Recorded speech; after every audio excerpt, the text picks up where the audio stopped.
Let me share some knowledge then.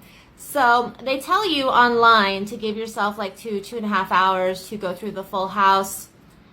It took me like 5.5 hours to go through the house. Now, granted, I was stopping and taking video and doing that kind of thing, and I put a token in every machine.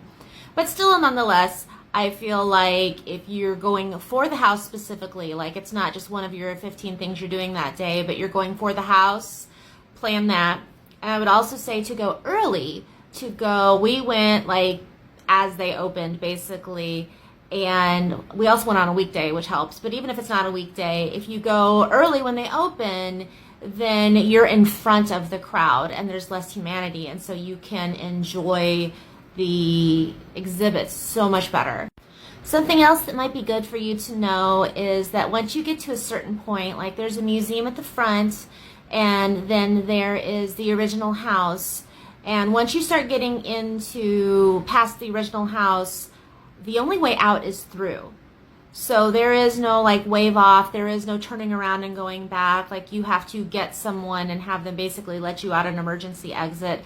There are no wave off points because they want you to walk the whole thing. So keep that in mind and wear comfy shoes. Also, this is not a location that really puts a priority on food being available for their visitors. So you'll want to eat breakfast before you go. And then about halfway through, they do have a kind of like a little diner cafe thing that has hot dogs and nachos, but it is not an extensive menu, and it is also not necessarily a menu for anyone that has dietary restrictions. Due to its age and size, climate control is also not really a big priority.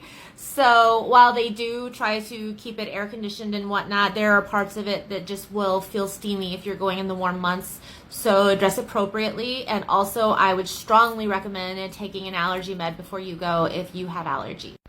Make sure you bring some lunch for the token machine so you can play the exhibits.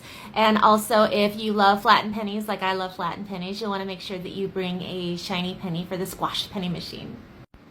When you're done at the House on the Rock and you want something else fun to do that doesn't take 5.5 hours, there is a cute little arts district at Spring Green, Wisconsin, which is not very far at all from the House on the Rock.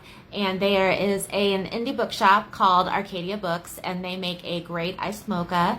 And then also just down the street from that is a little metaphysical shop called North Earth, which is also quite delightful. A lot of people like the Don Q Inn for its kitsch value for a place to stay. However, the Best Western in Dodgeville has the option to get a hot tub in your room.